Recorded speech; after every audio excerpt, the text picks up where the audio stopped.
മക്കളെ മെല്ലെ മെല്ലെ ഓരോ പരീക്ഷ സ്റ്റാർട്ട് ചെയ്യാൻ പോവാണ്. അപ്പോൾ ഇനിയുള്ള ദിവസങ്ങൾ വളരെ ഇമ്പോർട്ടൻ്റ് ആണെന്ന് എനിക്ക് പറയാം, നിങ്ങൾക്ക് പറയാം. പക്ഷെ പ്രശ്നം എവിടെയാണ് വരുന്നത്? സർ, പഠിക്കാൻ പറ്റുന്നില്ല. പല കാരണങ്ങളുണ്ടായിരിക്കും ഓരോ കുട്ടികൾക്ക്. നിങ്ങൾക്ക് എന്താണ് കാരണം എന്നുള്ള കാര്യം ഒന്ന് കമൻറ്റ് ബോക്സിൽ കമൻറ്റ് ചെയ്യുക. ആ പഠിക്കാൻ പറ്റാത്ത ഈ ഒരു പ്രശ്നം ഈ വീഡിയോയിലൂടെ നമ്മൾ സോൾവ് ചെയ്യാൻ പോവാണ്. 3 കാര്യങ്ങൾ ഞാൻ പറഞ്ഞുതരാം. 3 കാര്യങ്ങൾ നിങ്ങൾ കൃത്യമായിട്ട് ചെയ്യാൻ റെഡിയാണെങ്കിൽ ഈ പ്രശ്നം നിങ്ങൾക്ക് ഉണ്ടാവില്ല. പരീക്ഷ നല്ല അടിപൊളിയായിട്ട് പോകും. ഫസ്റ്റ് കാര്യം, ഞാൻ കഴിഞ്ഞ ദിവസം 10 hours ലൈവിലും അതുപോലെ SLCയിലെ 6 hours ലൈവിലൊക്കെ എടുക്കുന്ന സമയത്ത് കുറേ കുട്ടികൾ ക്ലാസ് എടുക്കുന്ന സമയത്ത് സർ മോട്ടിവേഷൻ തരുമെന്ന് പറയും. ക്ലാസ് എടുക്കുമ്പോൾ ഞാൻ കുറച്ച് സത്യം പറഞ്ഞാൽ കുറച്ച് ദേഷ്യമൊക്കെ വരും. പക്ഷേ എനിക്ക് മനസ്സിലാകും കുട്ടികളുടെ ഇമോഷൻ. സാർ മോട്ടിവേഷൻ ഇല്ല, പഠിക്കാൻ മോട്ടിവേഷൻ ഇല്ല. പഠിക്കണം എന്ന് അറിയാം, പക്ഷേ മോട്ടിവേഷൻ പഠിക്കാൻ എങ്ങനെ തുടങ്ങുമെന്ന് അറിയില്ല, തുടങ്ങാൻ മൂടില്ല. അപ്പോൾ മക്കളെ, നിങ്ങൾ മനസ്സിലാക്കേണ്ട ഒരു കാര്യം, ഈ പഠനം എന്ന് പറഞ്ഞ കാര്യത്തിന് നമുക്ക് ആർക്കും മോട്ടിവേഷൻ കിട്ടാൻ പോകുന്നില്ല. കാരണം അത് ഇൻഹെറൻ്റ്ലി അത്ര എൻജോയബിൾ ആയിട്ടുള്ള കാര്യമല്ല. അത് നമ്മൾ എത്ര എൻജോയബിളായിട്ട് നോക്കിയാലും അത് പഠിക്കുന്ന ഒരു വെറുപ്പിക്കൽ കാര്യം തന്നെയാണ്. നിങ്ങൾ എത്ര വലിയ ടോപ്പർ ആണെങ്കിലും അതങ്ങനെ തന്നെ ആയിരിക്കും ഉണ്ടാവുക.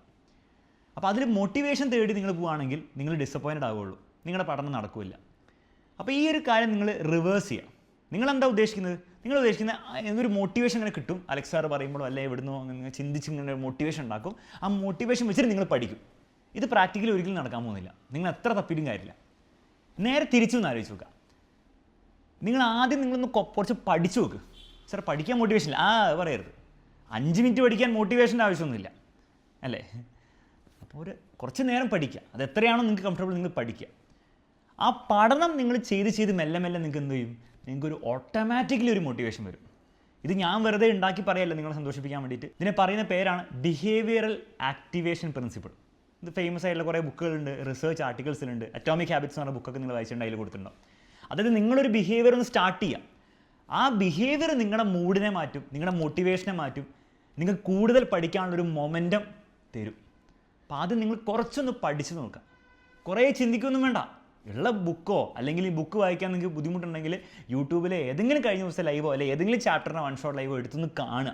ആ പഠനം നിങ്ങൾ എന്ത് ചെയ്യും? ആ മോട്ടിവേഷനിലേക്ക് എത്തിക്കും. പ്രാക്ടിക്കലി വർക്ക് ചെയ്യുക എങ്ങനെയാണെന്ന് വെച്ച് കഴിഞ്ഞാൽ നിങ്ങൾ പഠിക്കാൻ തുടങ്ങി കഴിയുമ്പോൾ കുറച്ചൊക്കെ നിങ്ങൾ പഠിച്ച് കഴിയുമ്പോൾ നിങ്ങൾക്ക് മനസ്സിലാവും, ഓക്കെ നമ്മളെ കൊണ്ട് പറ്റുന്ന പണിയാണ്. ഓക്കെ, അപ്പോൾ ആ ഒരു കോൺഫിഡൻസ് കിട്ടും.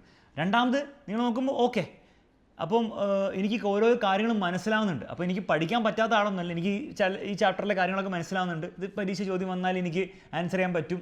അപ്പോൾ നമുക്കൊരു സന്തോഷം കൂടി വരും. ഇത്രയും നേരം പഠിച്ചതുകൊണ്ട് അറ്റ്ലീസ്റ്റ് ഇങ്ങനത്തെ ചോദ്യങ്ങളെങ്കിലും എനിക്ക് ആൻസർ ചെയ്യാൻ പറ്റുന്നൊരു സന്തോഷം, ഒരു മോട്ടിവേഷൻ വരും. അങ്ങനെയാണ് മോട്ടിവേഷൻ വർക്ക് ചെയ്യുക, അല്ലാണ്ട് നേരെ തിരിച്ചല്ല. ഓക്കെ, അപ്പോൾ ഈ ഒരു കാര്യം നിങ്ങൾ ഇന്ന് മുതൽ സ്റ്റാർട്ട് ചെയ്യണം. രണ്ടാമത്തെ കാര്യം, ഈ പഠിക്കാതിരിക്കുമ്പോൾ നിങ്ങൾക്ക് എല്ലാവർക്കും ഫേസ് ചെയ്യുന്ന ഒരു പ്രശ്നമാണ് സാർ ഡിസ്ട്രാക്ഷൻ.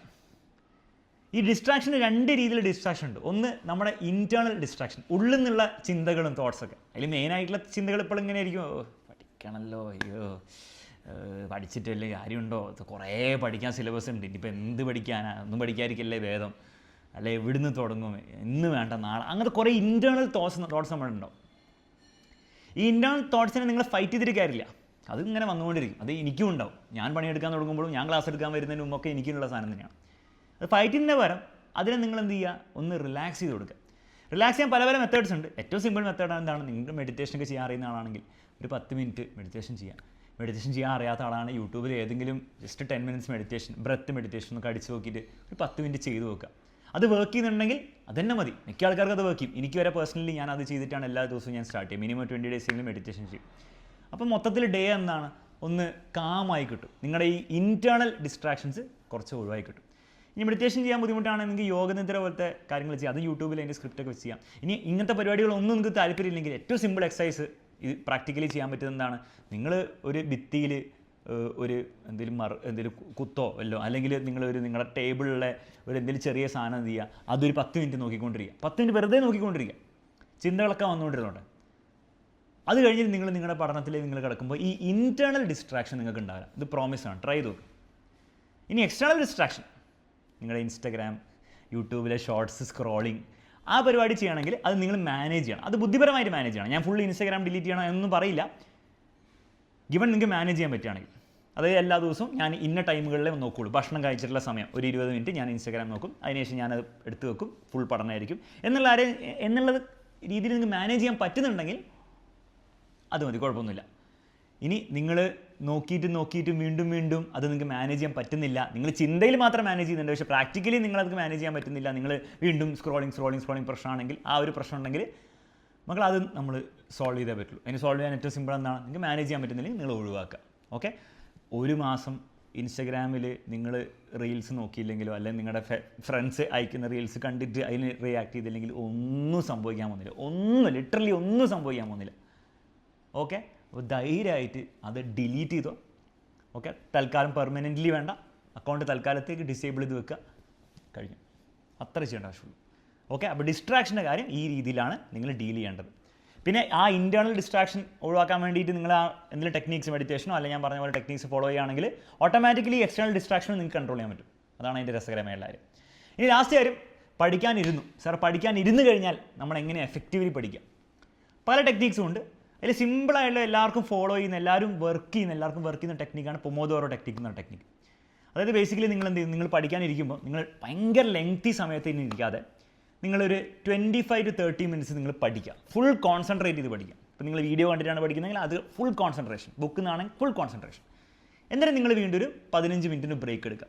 വീണ്ടും ഈ ഒരു സൈക്കിൾ ഇങ്ങനെ ചെയ്തുകൊണ്ടിരിക്കുക. വീണ്ടും 25-30 മിനിറ്റ് പഠിക്കുക, 15 മിനിറ്റ് ബ്രേക്ക് എടുക്കുക. ഇങ്ങനെ ചെയ്താൽ നിങ്ങൾക്ക് കൂടുതൽ എഫക്റ്റീവായിട്ട് പഠിക്കാൻ പറ്റും. റാദർ നിങ്ങൾ 1.5 മണിക്കൂർ ഇങ്ങനെ ഇരിക്കുമ്പോൾ ആദ്യത്തെ ഒരു 3/4 മണിക്കൂറൊക്കെ നിങ്ങൾ നന്നായി പഠിക്കും. മറ്റേ നിങ്ങൾ കുറച്ച് മൈൻഡ് അത്രത്തോളം ആക്റ്റീവ് ആയിരിക്കില്ല. അപ്പോൾ ഈ പൊമോദോറോ ടെക്നിക്ക് നിങ്ങൾക്ക് ഫോളോ ചെയ്യാം. പരീക്ഷ അതുകൊണ്ട് മെല്ലെ ആ ടൈം കൂട്ടണം. ആ 25 to 30 മിനിറ്റ്സ് സ്റ്റാൻഡേർഡ് ടൈമാണ്. അത് നിങ്ങൾ മെല്ലെ കൂട്ടണം. ഒരു 30, 40, 50 മിനിറ്റ്സ് എന്നുള്ള രീതിയിലേക്ക് കൂട്ടിക്കൊണ്ടുവരണം. അല്ലെങ്കിൽ എല്ലാ 25 മിനിറ്റ്സും ഇങ്ങനെ ബ്രേക്ക് കൊടുത്തുകൊണ്ടിരുന്നാൽ ആ മൊമെൻറ്റം നിങ്ങൾക്ക് നഷ്ടപ്പെടും. ഓക്കെ, അപ്പോൾ ഇനിയുള്ള ദിവസങ്ങൾ സ്റ്റാർട്ടിങ് ഇങ്ങനെ ചെറുതായിട്ട് തുടങ്ങുക, ഇതിന് മെല്ലെ ടൈം കൂട്ടിക്കൊണ്ടുവരിക. രണ്ടാമതായി നിങ്ങൾ പഠിക്കുമ്പോൾ ശ്രദ്ധിക്കേണ്ട കാര്യം, ആക്റ്റീവ് റീകോൾ എന്ന് പറഞ്ഞ സാധനം നിങ്ങൾ പ്രാക്ടീസ് ചെയ്യണം. അല്ലെങ്കിൽ നിങ്ങൾ പഠിക്കുന്നതൊക്കെ വേസ്റ്റ് ആയിരിക്കും. പല കുട്ടികളും ചെയ്യുക, നിങ്ങളുടെ നോട്ട്സ് എടുത്ത് വെച്ചിട്ട്, അല്ലെ യൂട്യൂബിലെ അല്ലെ ബാച്ചിലെ നോട്ട്സ് എടുത്ത് വെച്ചിട്ട് അതിങ്ങനെ വായിച്ചുകൊണ്ടിരിക്കും. അത് നോക്കിക്കൊണ്ട് ഇങ്ങനെ വായിച്ചുകൊണ്ടിരിക്കും. ഇതിൻ്റെ ആൻസർ ഇത് മാത്സ് വരെ അങ്ങനെ ചെയ്തുകൊണ്ടിരിക്കും.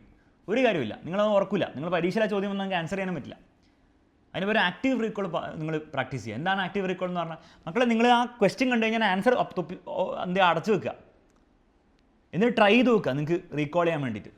സ്വന്തം ബുദ്ധി എടുക്കുക. കാരണം പരീക്ഷ ഹാളിൽ നിങ്ങൾ അതാണ് ചെയ്യാൻ പോകുന്നത്. ഓൾറെഡി പഠിച്ചവർക്കാണ് പറയുന്നത്. ഓൾറെഡി പഠിച്ചു കഴിഞ്ഞ സാധനമാണ് ഇങ്ങനെ റീകോൾ ചെയ്യേണ്ടത്. ഓൾറെഡി പഠിക്കാത്തതാണ് പഠിച്ചിട്ട് ഈ കാര്യം ചെയ്യാം. മാത്സ് ഒക്കെയാണ് എഴുതി നോക്കുക. ക്വസ്റ്റ്യൻ മാത്രം നോക്കിയിട്ട് ആൻസർ പൊത്തിപ്പിടിച്ചിട്ട് എഴുതി നോക്കുക. അപ്പോൾ നിങ്ങൾക്ക് മനസ്സിലാവും നിങ്ങൾ എവിടെയാണ് സ്റ്റക്ക് ആവുന്നത്.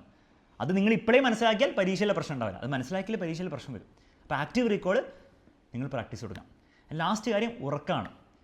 മിനിമം ഒരു 7 മണിക്കൂറെങ്കിലും, ഐഡിയലി 8 മണിക്കൂർ വേണം, മിനിമം 7 മണിക്കൂർ ഉറക്കമില്ലെങ്കിൽ നിങ്ങൾ ഇത്രയും കാര്യങ്ങൾ ചെയ്തിട്ട് ഒരു കാര്യമില്ല. കാരണം നിങ്ങൾ ശരിക്കും നിങ്ങളുടെ ബ്രെയിനിൽ കാര്യങ്ങൾ കയറപ്പോഴാണ്, നിങ്ങൾ പഠിക്കുമ്പോഴല്ല. ഇത് ആക്ച്വലി റിസർച്ച് പ്രൂവ് ചെയ്ത കാര്യമാണ്.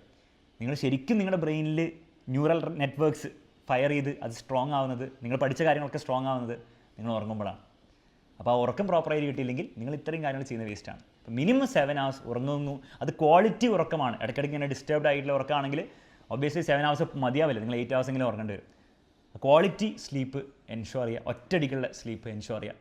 ഇത്ര കാര്യങ്ങൾ നിങ്ങൾ ചെയ്താൽ മക്കളെ ഇതൊക്കെ വേർത്തായിരിക്കും. വേർത്താവെന്ന് പറഞ്ഞു കഴിഞ്ഞാൽ മക്കളെ ഈ സിമ്പിൾ കാര്യങ്ങളാണ്.